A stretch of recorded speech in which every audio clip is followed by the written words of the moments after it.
On va passer au message, à la parole de Dieu. Vous savez bien, tu peux faire un high five à ton voisin en disant « T'inquiète pas, ça va pas être trop long. » Je vois les regards pleins de crainte.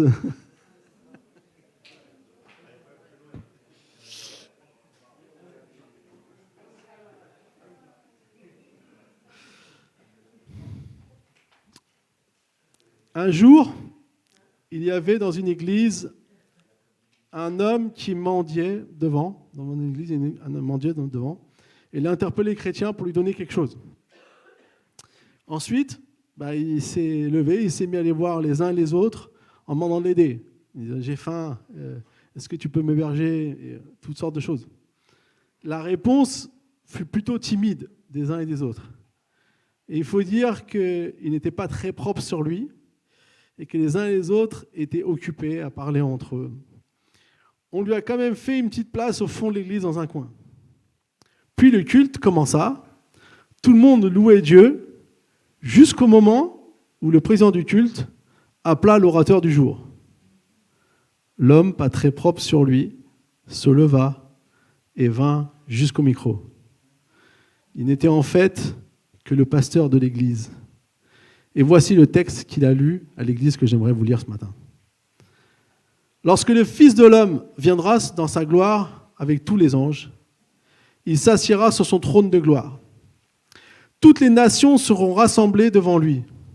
Il séparera les uns des autres, comme le berger sépare les brebis des boucs. Il mettra les brebis à sa droite et les boucs à sa gauche. Alors le roi dira à ceux qui seront à sa droite, « Venez, vous qui êtes bénis, mon Père, prenez possession du royaume qui vous a été préparé dès la création du monde. En effet, j'ai eu faim et vous m'avez donné à manger. J'ai eu soif et vous m'avez donné à boire. J'ai été étranger et vous m'avez accueilli. J'étais nu et vous m'avez habillé. J'étais malade et vous m'avez rendu visite. J'étais en prison et vous êtes venus vers moi. » Les justes lui répondront, « Seigneur, quand avons-nous vu affamé? Quand avons-nous donné à manger ou assoiffé? Quand t'avons-nous donné à boire? Quand avons-nous vu étranger et t'avons-nous accueilli? Ou nu et t'avons habillé? Quand avons-nous vu malade ou en prison et sommes allés vers toi? » Et le roi leur répondra, « Je vous le dis, toutes les fois que vous avez fait cela à l'un de ces plus petits de mes frères, c'est à moi que vous l'avez fait. » Ensuite, il dira à ceux qui seront à sa gauche, « Éloignez-vous de moi, maudits, allez dans le feu éternel qui a été préparé pour le diable et pour ses anges. En effet, j'ai eu faim et vous ne m'avez pas donné à manger. J'ai eu soif et vous ne m'avez pas donné à boire. J'étais étranger et vous ne m'avez pas accueilli. J'étais nu et vous ne m'avez pas habillé. J'étais malade et en prison et vous ne m'avez pas rendu visite. » Ils répondront aussi, « Seigneur, quand avons-nous vu affamé ou assoiffé ou étranger ou nu ou malade ou en prison et ne t'avons-nous pas servi ?» Il leur répondra, « Je vous le dis, toutes les fois que vous n'avez pas fait cela à l'un de ces plus petits, c'est à moi que vous ne l'avez pas fait. » Et ils iront à la peine éternelle, tandis que les justes iront à la vie éternelle. Inutile de décrire la stupeur qui a pris place entre gêne, pleurs et remords. Tout le monde a été impacté par ce qui vient de se passer. Si on avait su ou reconnu cet homme, on n'aurait certainement pas agi de la même manière. Comprenons que ce texte, que l'on appelle parfois une parabole, ne l'est pas vraiment. Elle est plutôt une vision prophétique d'un moment important qui va se réaliser où Dieu jugera chaque individu sur la terre. En disant cela, ce n'est pas une vision ultra détaillée où nous avons tous les détails de ce qui va se passer, mais c'est un événement qui prendra place un jour et qui aura un impact important pour l'humanité entière. Aujourd'hui, dans ce jour d'engagement dans la mission, que Dieu nous appelle à collaborer pour le monde, je désire nous interpeller sur le sens profond que cela a dans la vision de Jésus-Christ. Nous allons voir 3 choses importantes ici qu'on a dans ce texte qui décrit ce que le roi Jésus décrit dans cette vision prophétique. Le but de ces choses est de nous interpeller avant qu'ils prennent place réellement un jour. Une prophétie, peut-être vous savez ça, peut-être vous ne savez pas. Une prophétie, c'est jamais quelque chose que Dieu dit puis on attend. Une prophétie est une invitation de Dieu à collaborer dans le plan qu'il a pour notre vie. Voilà pourquoi Jésus a donné cette vision prophétique il y a 2000 ans, bientôt 2000 ans. Donc ici, dans ce texte, on voit que toutes les nations sont représentées. En fait, quand on lit ça, le message qu'on veut nous donner, c'est que chaque individu est présent. Tout le monde est présent. Puis, sans aucune explication, c'est ça qui est surprenant quand on lit le texte et qu'on décortique un peu, sans aucune explication, il y a la première chose qui se passe qui est une séparation. Il sépare les brebis des boucs. La première chose que j'aimerais donc voir avec nous aujourd'hui, c'est la séparation. Bien que ce soit des nations regroupées, la séparation se fait entre des individus. Quand vous lisez le texte, il ne sépare pas les nations. C'est pas à vous, les Français, ça va. Non, les Belges, non, c'est pas bon. Bon, les Belges, on peut prendre quelqu'un d'autre. Juste pour vous montrer que ce n'est pas une question de nation, c'est une question d'individu. Dans chaque nation, c'est ce que Dieu regarde, il regarde à chaque individu.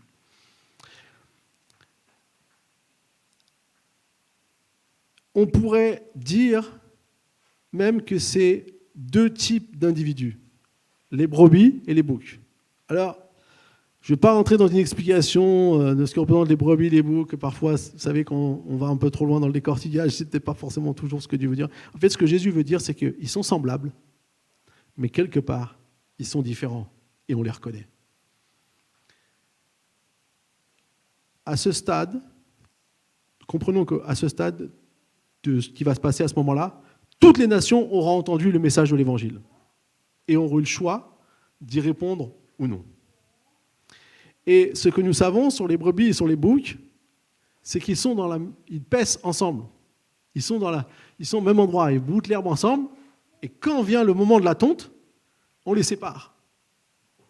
Et donc du coup, c'est un peu cette image qu'on retrouve aussi dans d'autres paraboles où on parle, vous savez, du bon grain et de l'ivraie. Il ne faut pas l'arracher tout de suite, mais quand ce sera le moment de la moisson, on séparera les deux. Et donc, il y a une destination différente pour les deux.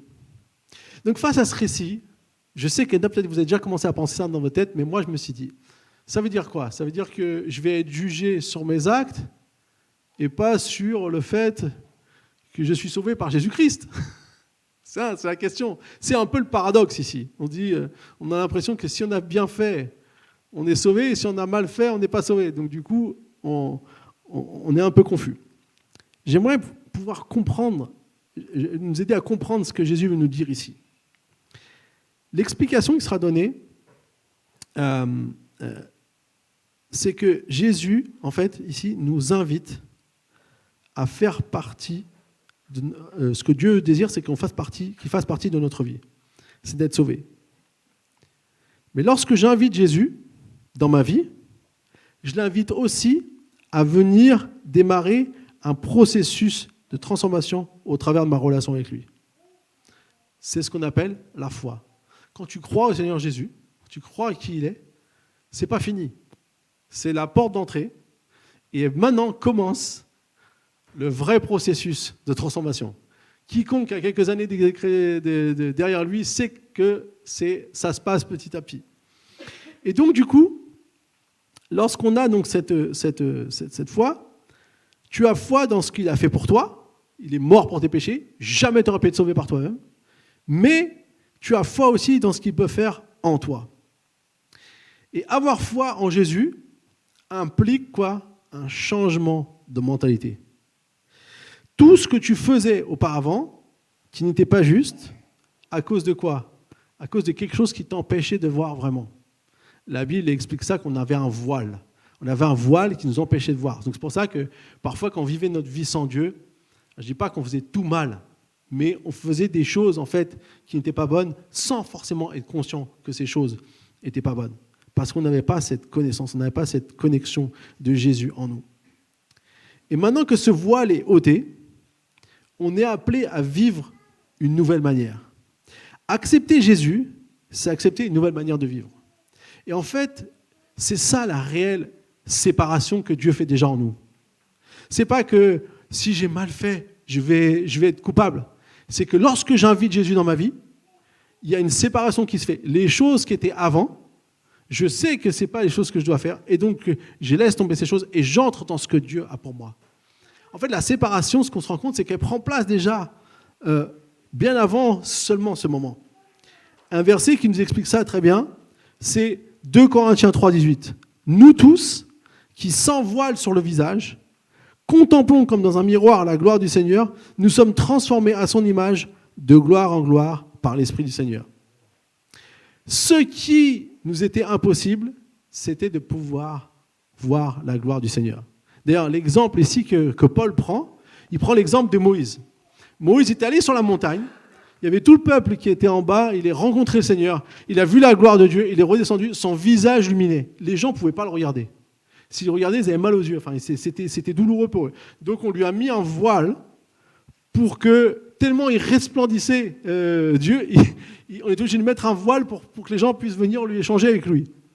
Ça, c'est ce qui s'est passé concrètement en vrai. Mais en fait, Paul, il prend ici, c'est un exemple. Il dit, en fait, ce voile-là, qui empêche les gens de pouvoir voir la gloire de Dieu, c'est le péché. Et quand j'invite Jésus en moi, ce voile, il est ôté et je peux maintenant voir la gloire de Dieu. Ça veut dire que la même transformation que Moïse, qui a connu, qui était simplement une transformation physique, mais qui annonce la transformation spirituelle qui est en notre être, cette gloire-là, elle me permet d'être connecté à l'Esprit de Dieu et de commencer ce processus de transformation. Et donc, en vivant ce processus de transformation, eh bien, je suis transformé, comme il dit, à son image. Comme Jésus voit les choses, comme Jésus désire les choses. Et c'est ça l'objectif de notre vie. Nous ne sommes pas sauvés par nos œuvres, mais parce que nous sommes sauvés, nous manifestons Jésus dans nos œuvres. Et c'est ça la grande différence. Alors, la question qu'on se pose face à cette situation qui va être quand même un peu difficile, hein, quand on lit ça, c'est pas... J'ai cherché, je vous dis la vérité, j'ai cherché, il n'y a pas énormément de prêches sur ce texte. Comme par hasard, des fois vous tapez un texte, vous avez une liste de trucs, et là, des petites vidéos, des trucs comme ça, non, c'est plus des théologiens. On laisse ça aux théologiens parce que des fois, des trucs, c'est plus compliqué, on n'a pas trop envie de se faire mal voir. Donc Saint-Esprit m'a mis à cœur ce texte, donc j'espère vous encourager ce matin. Et donc du coup, ce qu'on voit ici, la question qu'on va se poser, c'est est-ce que je manifeste Jésus au travers de mes œuvres ? Est-ce que ma vie est continuellement transformée par l'Esprit du Seigneur, comme nous dit 2 Corinthiens 3,18. Vous savez, c'est pas automatique. Comme on dit souvent, la maturité, elle vient au travers des expériences de la vie, de ce qu'on fait. C'est pas automatique. Malheureusement, parfois, on voit des gens plus âgés qui sont restés un peu immatures. Ça arrive. C'est pas le nombre d'années de chrétiens qui fait qu'on est mature, mais c'est parce que on est transformé par le Seigneur. Et je crois que c'est important pour nous de dire, ok Seigneur, oui Seigneur, j'ai des choses que je veux vivre une vie d'une nouvelle manière. Je ne veux pas rester dans la vision humaine, la vision du monde, la vision du péché dans ma vie. Alors lorsque la séparation a été faite, vient maintenant le moment où le roi va donner l'explication. Ce qui est intéressant, c'est qu'il sépare et après il explique. Les gens disent, mais pourquoi moi je suis à droite, pourquoi moi je suis à gauche ?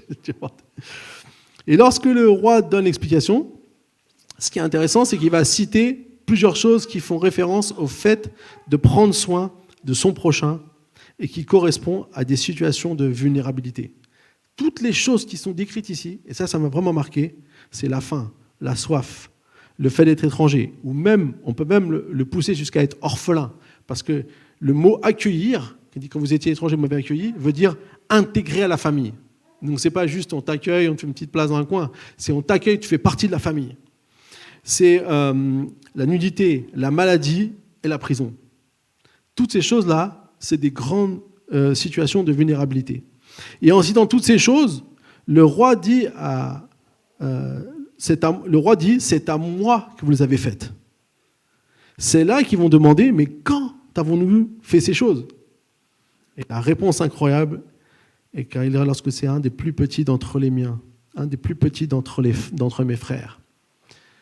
Jésus, vraiment, il symbolise ici de ses plus petits frères et il y a bien cette notion dans le texte original, à moi. Jésus dit vraiment, c'est à moi. C'est mes frères. Il y a vraiment cette notion spécifique. Et du coup, il dit, c'est à moi que vous les avez fait. Donc on voit ici la deuxième chose, c'est la révélation. Il y a la séparation, maintenant il y a la révélation. Jésus, le roi, révèle qu'à chaque fois que je prends soin à l'un de ses plus petits, de ses frères, dans une position de vulnérabilité, c'est à moi que vous le faites. Ce qui est magnifique dans ce texte, d'un côté, c'est que ceux qui ont fait ça ne l'ont pas fait avec cette conscience de dire « je le fais pour Jésus » ou « je le fais pour le roi ». Parce que quand on fait des choses pour le roi, généralement, dans la notion humaine, c'est par obligation. Nous, on a rejeté les rois et, dans notre pays, mais c'est parce que c'était une implication, c'était une imposition, c'était quelque chose de lourd.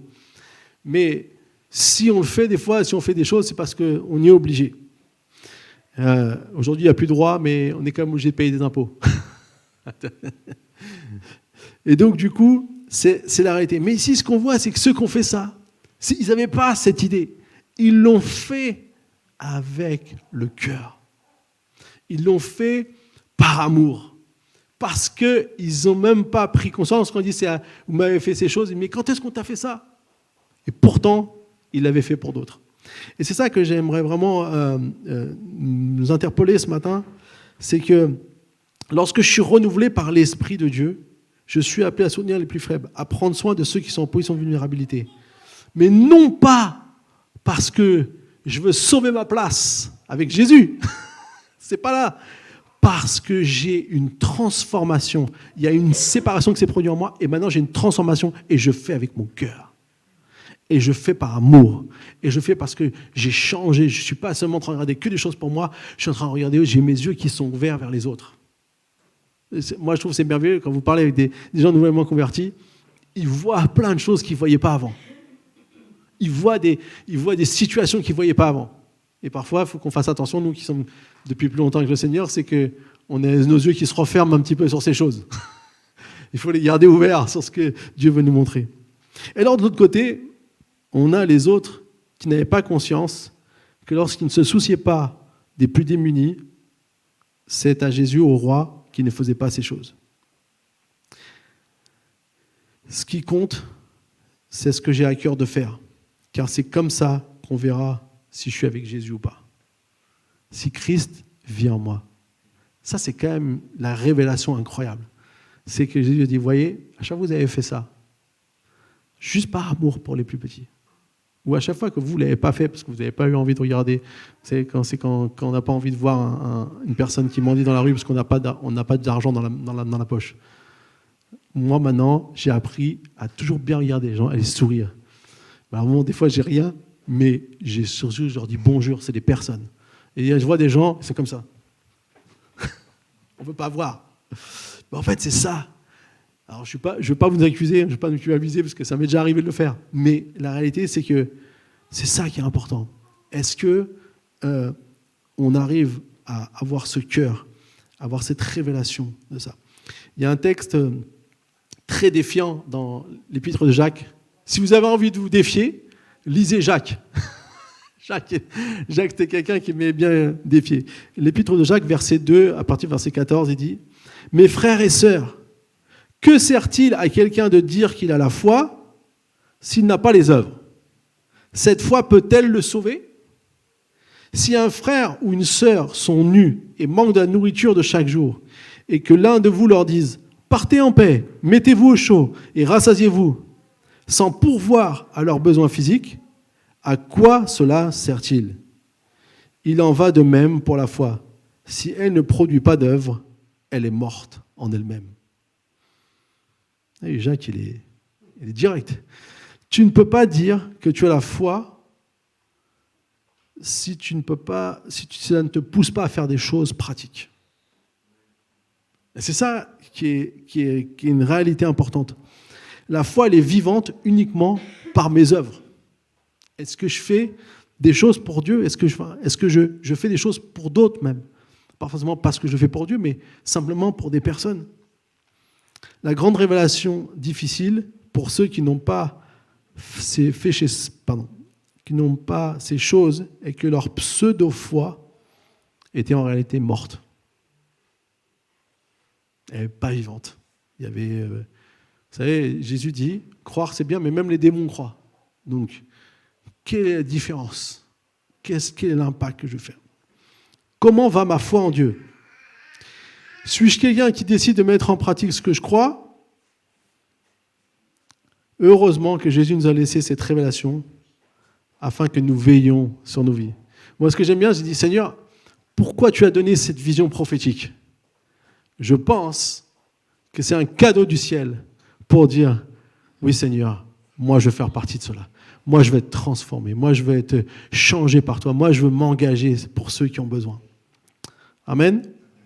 J'ai entendu quelqu'un amen, ça va. Lorsque Jésus va séparer les brebis des boucs, il va mettre les brebis à la droite et les boucs à sa gauche. C'est pas anodin. C'est pas anodin qu'il fasse à droite, à gauche. Alors c'est vrai que si on regarde, tous les théologiens disent que la droite c'est toujours la position préférentielle. Hein, c'était une position d'autorité. D'ailleurs, même quand on dit Jésus est à la droite de Dieu, c'est qu'il a une autorité vraiment donnée par le Père. Mais je crois qu'ici, j'ai entendu un truc qui est vraiment intéressant. Il y avait une autre chose peut-être qu'on ne perçoit pas nous parce qu'on n'était pas sur place. Et je vous explique pourquoi. Lorsque Jésus fait ce discours, il est sur le mont des Oliviers. D'ailleurs, il va faire plusieurs paraboles. Ce que vous lisez dans Matthieu 25, eh bien, vous pouvez voir qu'il va faire plusieurs choses. Et dans son discours, à un moment donné, il va dire « Venez », il dira aux brebis à sa droite, « Venez, vous qui êtes bénis de mon Père, prenez possession du royaume qui vous a été créé dès la fondation du monde. » Puis il dira aux boucs qui sont à sa gauche « Éloignez-vous de moi, maudit, allez dans le feu éternel qui a été préparé pour le diable et pour ses gens. » Ce qui est intéressant ici, c'est que lorsqu'il dit de prendre possession du royaume, c'est qu'il a été créé depuis la fondation du monde. C'est-à-dire que le projet qui est en train de se réaliser, comme Nida nous a dit tout à l'heure, c'est le projet qui a été fait depuis, même avant que le monde n'ait été créé. Dieu avait ce projet de réunir des gens avec lui pour toujours. Et puis, donc il dit, vous êtes bénis de mon Père, et voilà. Et puis il dit, ensuite, éloignez-vous de moi, maudit, allez dans le feu éternel qui a été préparé, pas pour des personnes. Ça n'a pas été préparé pour des personnes à la base. Ça a été préparé pour le diable et ses anges. En fait, c'est des gens qui ont manqué l'invitation de Dieu à prendre possession de son royaume. Dieu, son cœur, c'est que tout le monde vienne. Il ne s'est pas dit, oh là, maintenant, tous ceux qui vont... Non, le diable et ses anges, ceux qui ont commis le mal, eux, ils avaient un endroit où ils devaient aller parce que c'est eux qui créent le trouble sur la terre. Et tout ce qu'on voit aujourd'hui, c'est le fruit du diable et de ses anges qui font le mal. Alors quand Jésus prend la droite et la gauche, ça a une signification. Parce que sur le mont des Oliviers, quand il a montré sa gauche, il avait la main en direction de ce qu'on appelait la Géhenne. C'était une petite vallée qui était au bord des murailles de la ville de Jérusalem, où on y mettait les déchets. Tous les déchets de la ville, en fait, on les mettait dans ce coin-là. Mais ça a aussi une autre signification, c'est que lorsqu'il dira que vous irez dans le feu éternel, c'est le même endroit là où, à l'époque, on offrait des enfants en l'honneur de dieux païens, on brûlait des enfants en l'honneur de dieux païens, comme des offrandes, et c'est là que Jésus dira le feu éternel. C'est ce feu qui était là pour détruire la vie que Dieu a amenée, que les gens faisaient. Et dit, c'est pour ça qu'il pointe cette gauche. Et là, les gens qui étaient avec Jésus comprenaient, parce qu'ils voyaient, ils savaient vers quoi ils pointaient. Ils pointaient vers ces choses que Dieu ne veut plus, ces choses qui étaient des choses qui ne peuvent pas venir avec Jésus. Tout ce que le roi ne désire pas avec lui, les déchets ou le feu éternel, comme les diables et ses anges, de ce qu'ils ont fait face à ses enfants. Si Jésus décrit ces deux destinations de manière concrète, c'est parce qu'il veut insister sur la décision que les uns et les autres ont prise en raison qu'ils ont prise et qui donc a une conséquence.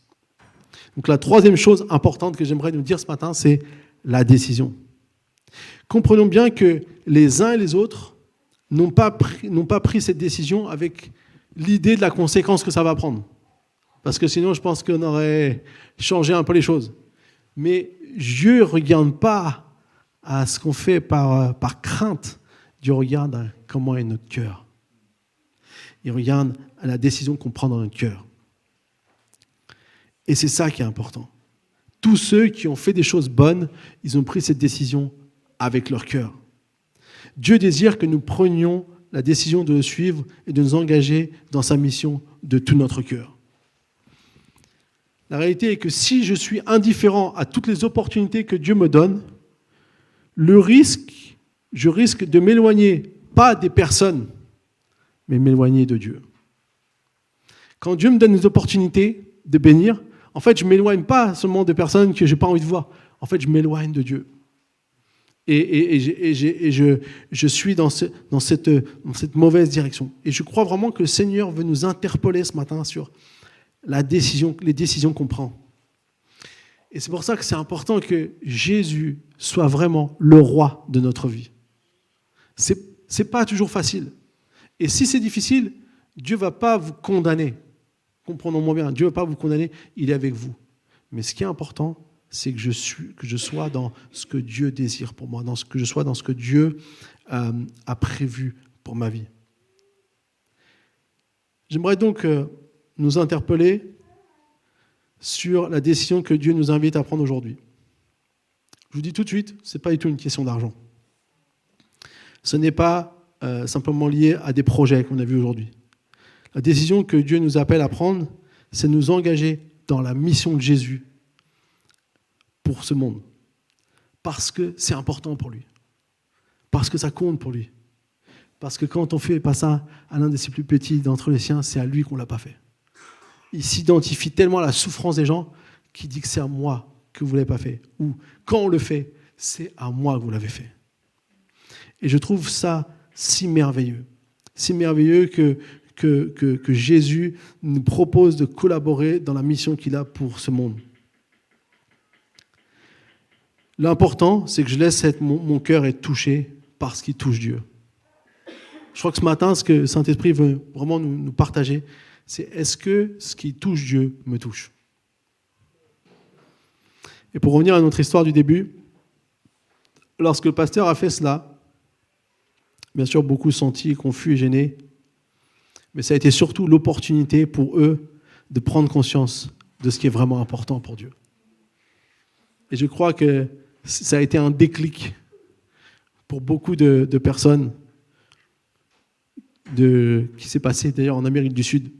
Pour beaucoup de personnes de prendre conscience, ok, je vais m'engager maintenant, je vais être actif. Il a fait un vrai électrochoc dans son église, le pasteur.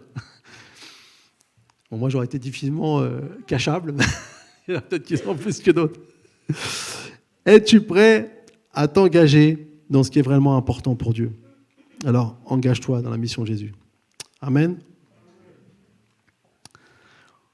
On va prendre maintenant un moment pour nous engager concrètement. Est-ce que notre équipe de louange peut venir, s'il vous plaît ?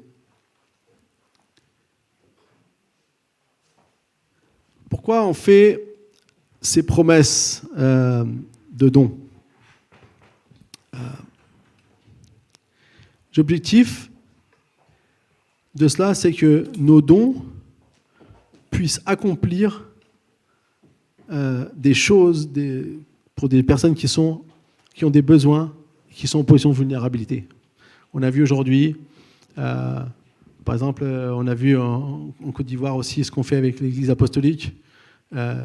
Aujourd'hui, il y a des zones pas du tout atteintes par l'Évangile avec des peuples qui parlent des langues que peu de personnes connaissent dans différents coins d'Afrique, pas qu'en Côte d'Ivoire, mais là, il y en a 6 qui sont en train de former dans une école biblique. On soutient parce qu'ils vont aller dans des zones où l'Évangile n'a pas encore été prêché.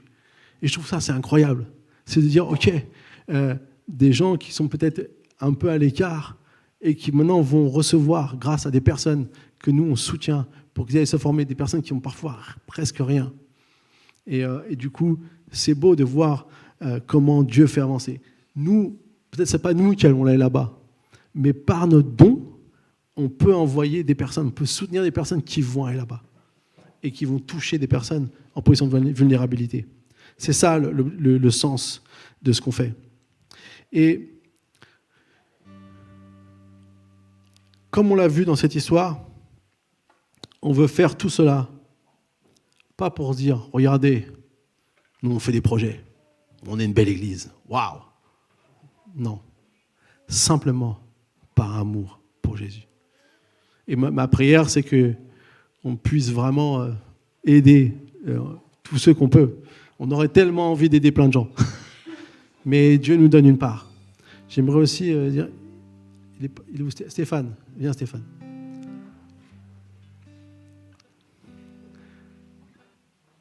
Il est là Stéphane. Viens ici. Il y a des choses qui ne coûtent rien. En tout cas, pas grand-chose, on va dire. Et Stéphane, ça fait des années, ça fait pratiquement depuis le début. 10 ans. Plus? À 2015, tu as commencé? 2015, oui.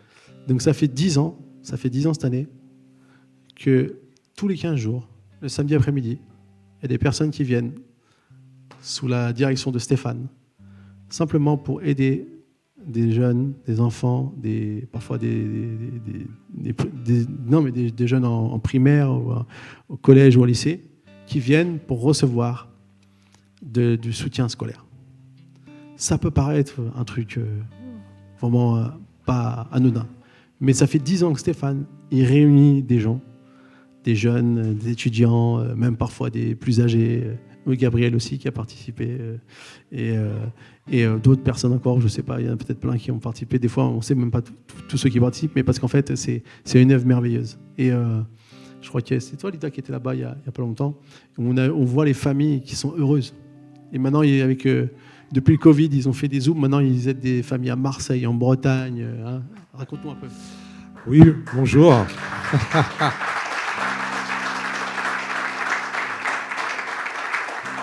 Donc, merci Seigneur pour cette belle œuvre. Merci Seigneur aussi pour Pascal et Ida d'avoir soutenu. C'est vrai que Imagine School, ça existe depuis 2015. Donc, on va bientôt faire une fête en 2026, parce qu'on n'avait pas pu le faire l'année dernière. Donc, c'est vrai qu'on accompagne depuis après le Covid en distanciel et en présentiel. Donc, une fois par mois en présentiel. Voilà, donc si jamais aussi, on a toujours besoin de nouvelles personnes pour aider. Donc si vous avez du temps pour aider des élèves qui sont en primaire ou au collège ou au lycée, en maths ou en français, vous êtes les bienvenus. Mais sinon, c'est vrai que c'est une belle œuvre parce qu'il y a pas mal de jeunes qu'on a accompagnés aujourd'hui qui donc réussissent dans les études. Il y avait même un jeune qu'on a accompagné aujourd'hui qui est dans le Seigneur. Voilà. Donc on prie aussi pour tous ces jeunes-là. Et un autre jeune là qui fait des études universitaires. Donc c'est vrai que c'est notre moyen d'évangéliser par l'éducation, même si on ne parle pas tout le temps de Jésus. Mais à chaque fois, quand il y a des parents musulmans qui nous disent merci, non, je dis il faut dire merci à Jésus, parce que c'est lui qui nous donne la force de pouvoir le faire. Voilà. J'aimerais dire.